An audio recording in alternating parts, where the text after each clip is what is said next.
Hola, muy buenos días, ¿cómo están? Soy el doctor Luis Flecha y le voy a estar hablando en esta presentación acerca del desarrollo embrionario del corazón.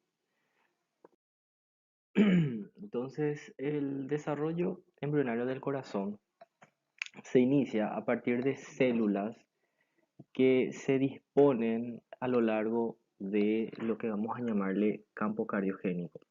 Entonces, este sistema cardiovascular va a empezar a formarse más o menos a mitad de la tercera semana, cuando el embrión no puede satisfacer sus necesidades por simple difusión. Entonces, el día 16 a 18 aparece eh, islotes, ¿sí? Que vamos a llamarle área cardiogénica primaria. Estas células cardíacas progenitoras van a derivar de la capa visceral del mesodermo lateral. En una segunda etapa va a desarrollarse una segunda área cardiogénica. Esta área cardiogénica aparece el día 20 a 21, ¿sí? Y va a proceder a partir del mesodermo faríngeo, ¿sí? Podemos reconocer los latidos cardíacos a partir del día 22 a 23, ¿sí? Y aquí podemos ver cómo nos representa el área cardiogénica, donde tenemos el área primaria, ¿sí?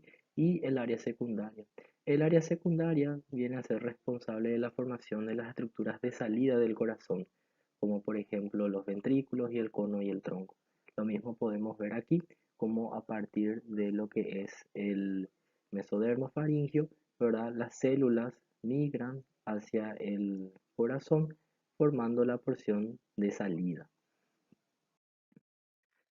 Aquí podemos ver en esta imagen esquemática las áreas cardiogénicas. Tenemos en primer lugar la área cardiogénica primaria y luego la área cardiogénica secundaria. Fíjense cómo al formarse el corazón, la área cardiogénica secundaria termina siendo responsable de la porción de salida del corazón. Bueno, el endodermo faríngeo es el responsable de inducir que el mesénquima se diferencie hacia mioblastos cardíacos. Además de eso, también diferencian, ¿verdad? Eh, al mesénquima a angioblastos para la formación de vasos sanguíneos. Vamos a ver que con el tiempo estos islotes se van a formar y van a formar una estructura en forma de tubo que va a tener un revestimiento interno por células endoteliales y la capa media por músculo cardíaco, que en este caso van a ser mioblastos cardíacos. La expresión de ciertos factores de transcripción son los responsables de la transformación de estas células mesenquimáticas hacia mioblastos. Son, por ejemplo, el NKX2.5, que regula la expresión de HAN1 y HAN2, y también existe otro factor de transcripción que es el PIX2, que es el responsable de la lateralidad del corazón, ¿verdad? O sea, es el responsable del patrón de lateralidad y de que el corazón se ubique, ¿verdad?, hacia el lado izquierdo. Acá podemos observar en este esquema cómo en lo que corresponde al mesodermo se va a formar unas estructuras que son, por ejemplo, los cordones angioblásticos, ¿sí? Que luego van a dar origen a unas estructuras tubulares. Estas estructuras tubulares vamos a ver que con el plegamiento del embrión, en este caso en el sentido lateral, estos dos tubos cardíacos se van a fusionar formando una estructura tubular única, ¿sí? Que va a ser el tubo cardíaco, ¿sí? Pueden ver que tiene un revestimiento interno correspondiente a endotelio y está separado, ¿verdad? De lo que va a ser la cavidad eh, pericárica o cavidad celómica por una gelatina, ¿sí? Lo que se va a llamar la gelatina cardíaca, que luego su mesénquima se va a diferenciar hacia miocardio, ¿sí? Esta gelatina cardíaca es muy importante porque las células mesenquimáticas de la gelatina cardíaca va a ser responsable futuramente para la formación de ciertas almohadillas que luego van a ser responsables de los tabiques y también de las estructuras valvulares del corazón. Acá podemos observar otra imagen. Fíjense cómo podemos observar dos estructuras tubulares que representan al tubo cardíaco que luego se fusiona, ¿sí? Y su fusión origina un tubo cardíaco único. Este tubo cardíaco podemos observar que va a presentar una rotación, ¿sí? Y al rotar va a formar una estructura en forma de asa que le llamamos asa cardíaca, ¿sí? Podemos ver que nuestra asa cardíaca va a estar adosada a la pared de la cavidad pericárdica por lo que es el mesocardio dorsal, ¿sí? También podemos observar que ya tiene la capa interna de endotelio, ¿sí? Ya tiene la capa muscular y la capa epicárdica, o sea, la serosa, va a derivar de las células mesenquimáticas que se encuentran en la adventicia de la porción caudal del corazón que se llama seno venoso. Acá podemos observar el plegamiento en sentido longitudinal de nuestro embrión. Fíjense cómo el corazón inicialmente tiene una localización muy rostral, encontrándose por delante de la membrana bucofaringea, pero con este plegamiento fíjense cómo va a ir ubicándose más en sentido ventral y también más inferior a la membrana bucofaringea.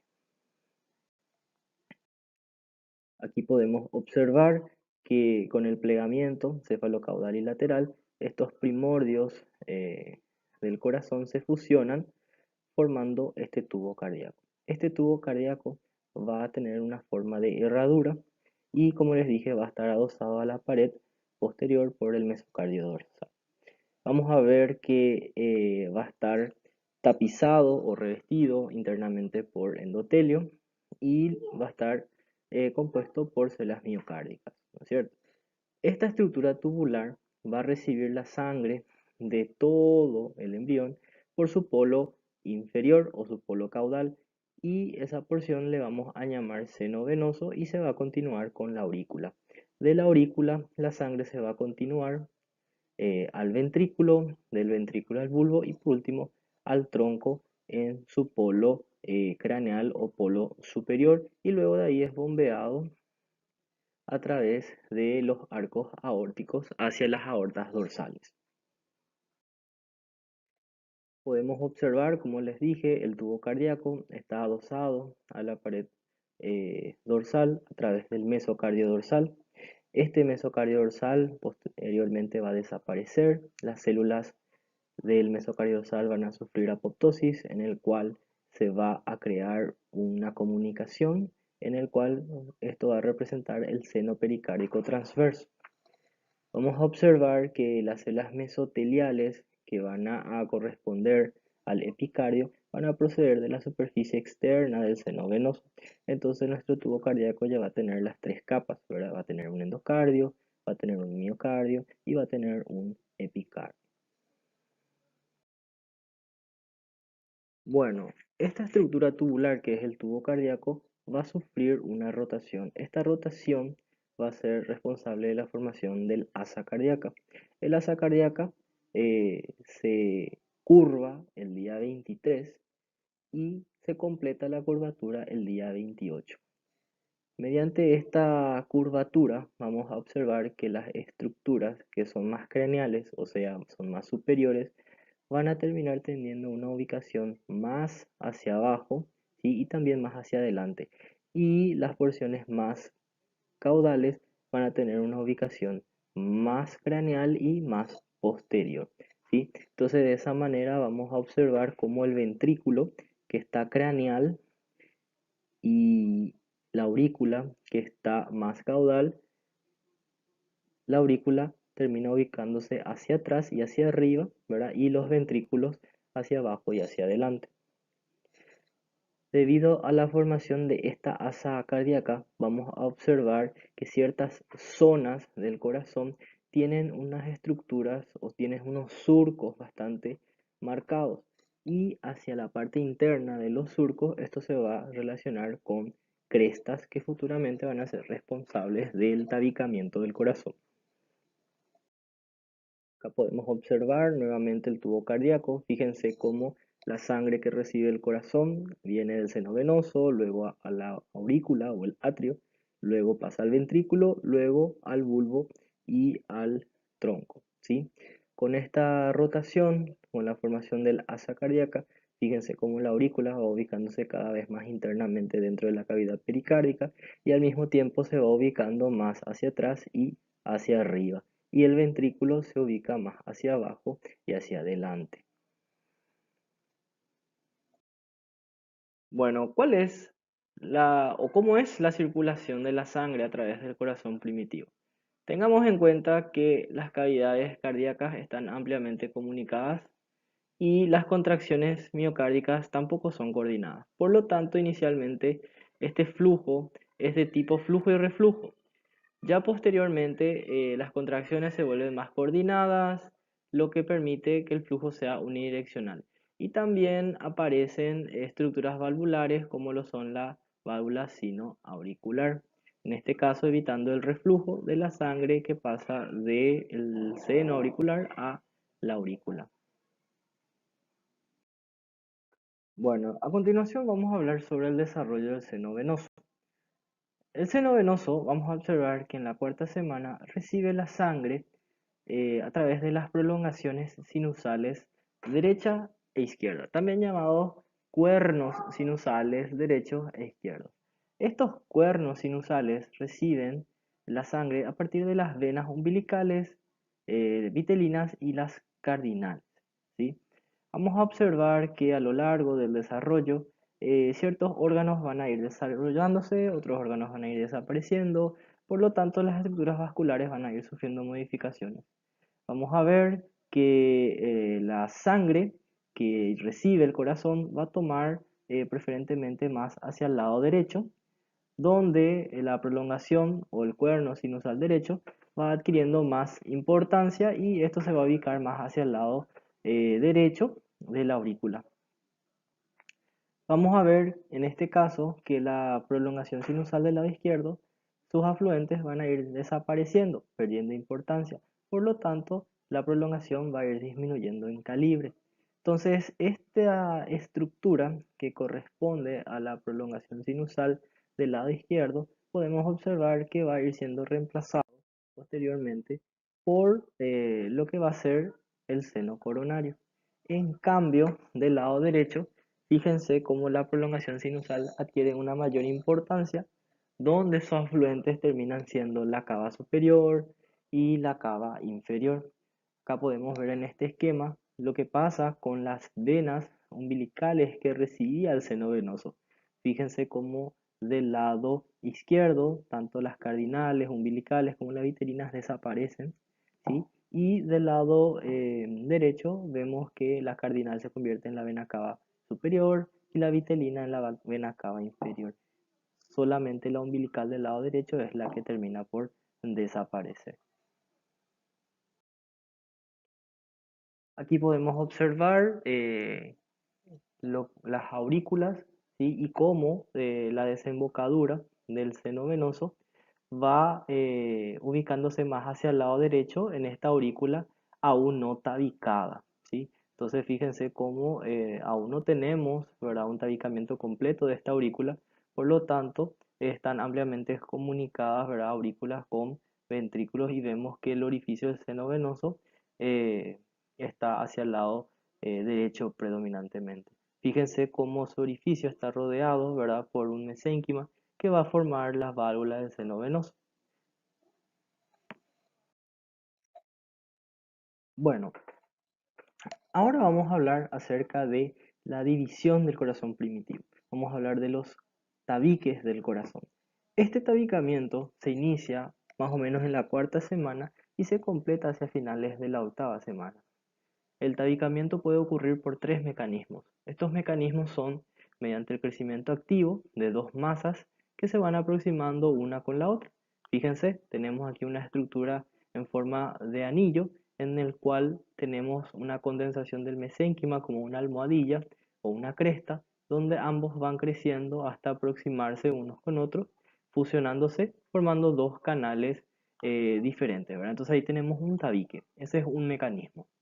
El otro mecanismo es mediante el crecimiento activo de una sola masa. Fíjense que de este lado es solamente una de las crestas la que crece hasta el lado opuesto, eh, generando dos canales, ¿verdad? O sea, un tabique nuevamente. Y por último, tenemos el otro mecanismo que es la formación de una cresta. La cresta es la traducción, ¿verdad?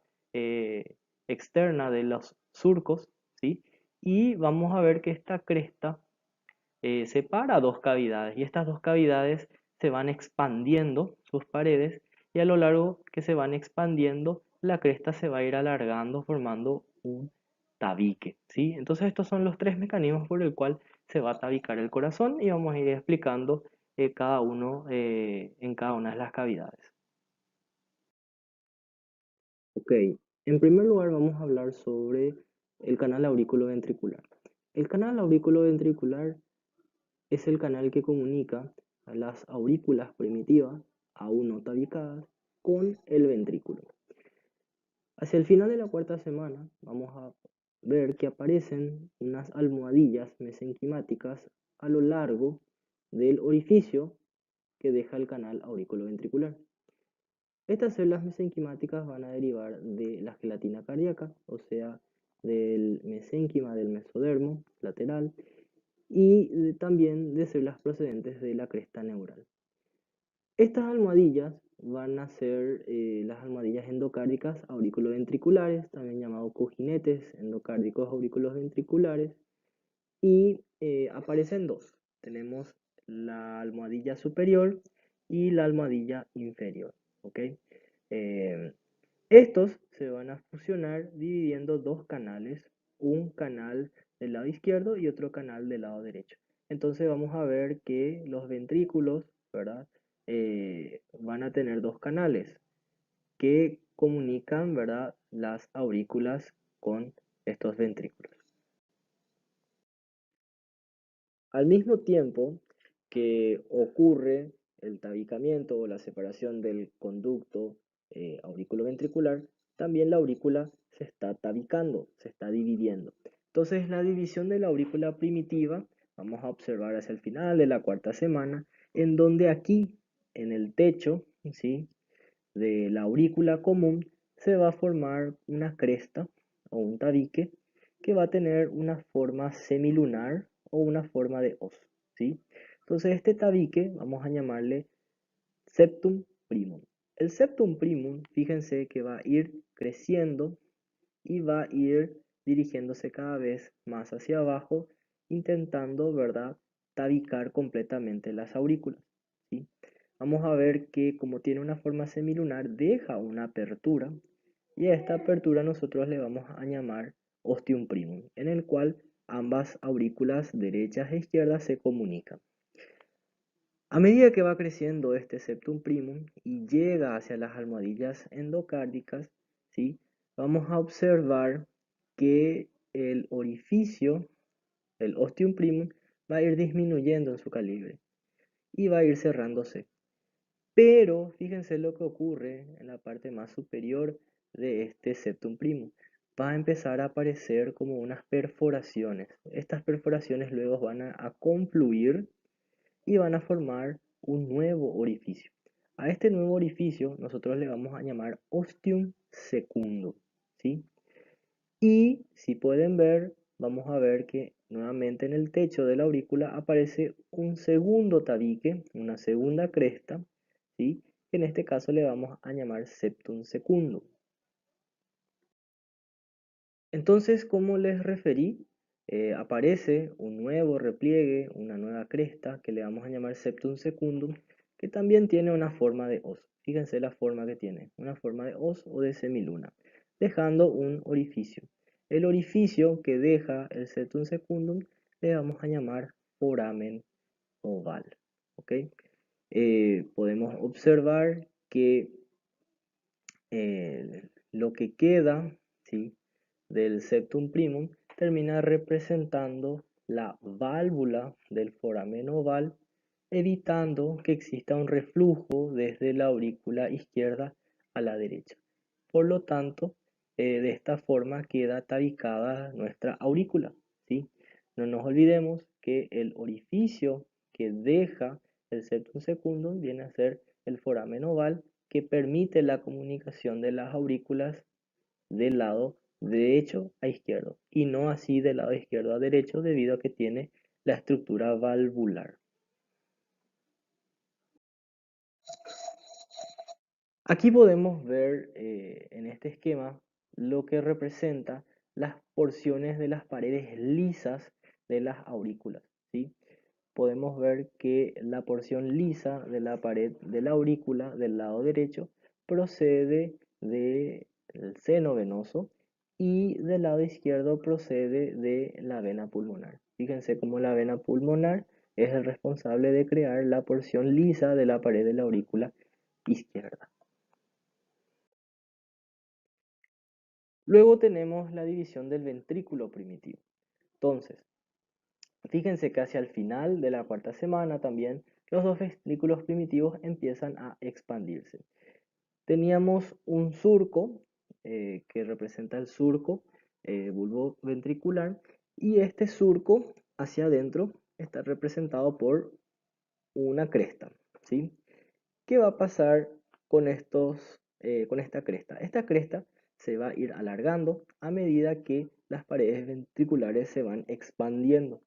Entonces de esa forma se va formando el tabique interventricular, en especial la porción muscular de este tabique, ¿sí? Podemos observar que deja una comunicación entre ambos ventrículos y a ese orificio le vamos a llamar agujero ventricular, ¿sí? Este agujero ventricular debe cerrarse. Se cierra gracias a un cojinete endocárdico inferior, ¿sí? Este cojinete endocárdico inferior cierra el orificio hacia el final de la séptima semana cuando se fusiona con las crestas vulvares que le corresponden al tronco y al cono arterial. Y de esa manera se forma la porción membranosa del tabique interventricular. Entonces aquí podemos observar, fíjense lo que es el, el bulbo y el tronco que se está tabicando, ¿verdad? Entonces lo que les estoy mostrando aquí es cómo esos cojinetes vulvares se fusionan junto con la almohadilla endocárdica inferior para completar el tabicamiento del ventrículo y es esta la porción que va a corresponder a la porción membranosa del tabique interventricular. Bueno, a continuación vamos a hablar acerca de las válvulas auriculoventriculares. Cada orificio, en este caso el orificio auriculoventricular, va a estar rodeado por un tejido mesenquimático. Este tejido mesenquimático se va a volver un tejido mesenquimático más denso y a medida que el torrente sanguíneo va pasando a lo largo de las cavidades cardíacas, este va a ir agujereando, ¿sí? El tejido debido a zonas donde van a ir sufriendo una muerte celular, los miocardiocitos, de tal manera generando un aspecto medio trabeculado, ¿sí? Mediante, ¿verdad?, ese desprendimiento, por decirlo así, de los miocardiocitos, se van a formar como unas estructuras en forma de cordones que conectan la pared del miocardio con esa condensación del mesénquima que rodea al orificio auriculoventricular. Fíjense lo que ocurre con ese cordón muscular. El cordón muscular va a ir degenerándose, siendo reemplazado por un tejido fibroso que va a corresponder a las cuerdas tendinosas. Y la porción del músculo que está adosado a la pared muscular va a formar los músculos papilares y la condensación del mesénquima va a terminar siendo las estructuras valvulares, ¿sí? Por lo tanto, de esa forma las válvulas se comunican con o se continúan con los músculos papilares a través de las cuerdas tendinosas. Recordemos que existen dos válvulas eh, del lado izquierdo, que son las válvulas mitrales, y tres válvulas del lado derecho, que son las válvulas tricuspídeas. Luego tenemos la división del trayecto o la porción de salida del corazón, que es el bulbo y el tronco cardíaco.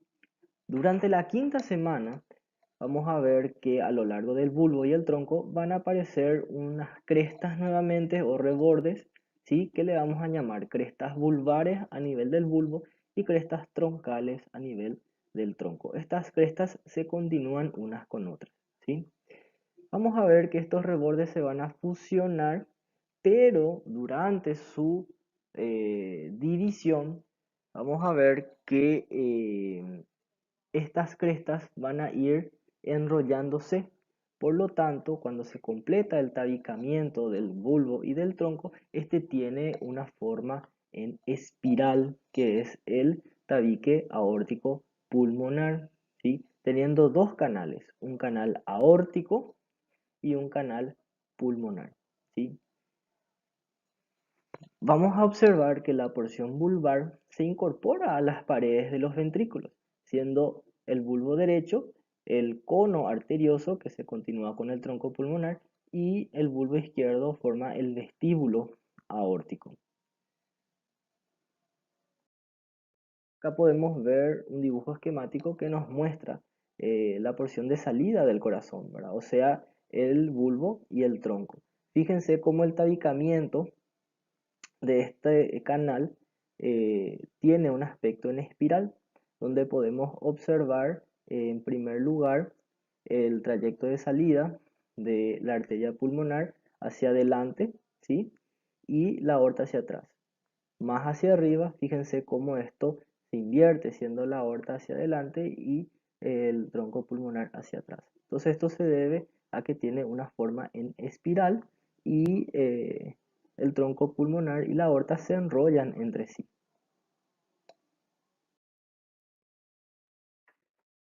Es importante mencionar que la división del bulbo y el tronco cardíaco, las células que contribuyen a esta división son células de la cresta neural, ¿sí?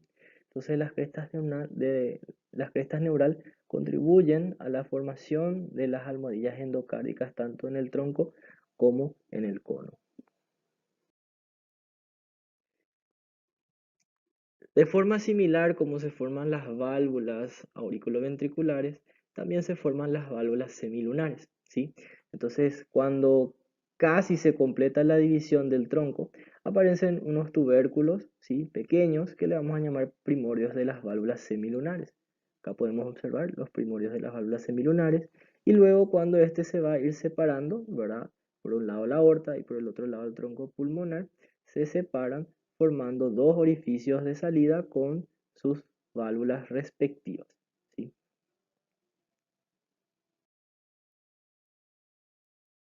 Ya casi terminando, ahora hablaremos un poco de lo que es el sistema de conducción del corazón.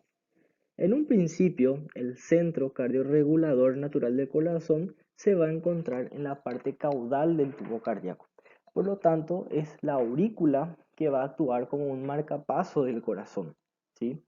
Posteriormente, vamos a ver que el marcapaso se va a localizar más hacia el seno venoso, donde en el seno venoso se va a apreciar una estructura en especial que vamos a llamarle nodo sinoauricular. Este nodo sinoauricular se encuentra en la aurícula derecha, cercano a la desembocadura de la vena cava superior, y se comunica con otras estructuras del sistema de conexión, de conducción, perdón, que son el nodo auriculoventricular y el haz de His. Las células, por ejemplo, que proceden de la pared izquierda del seno venoso y del conducto auriculoventricular, van a contribuir a formar estas células o estas estructuras como el nodo auriculoventricular y el haz de His. Es importante mencionar que tanto aurícula como ventrículos están separados entre sí por un armazón o un esqueleto fibroso, en donde únicamente se comunican a través del nodo auriculoventricular, ¿sí? Eh, y este esqueleto o armazón fibroso procede del epicardio. Bueno, y esto ha sido todo. Muchísimas gracias por su atención. Hasta luego.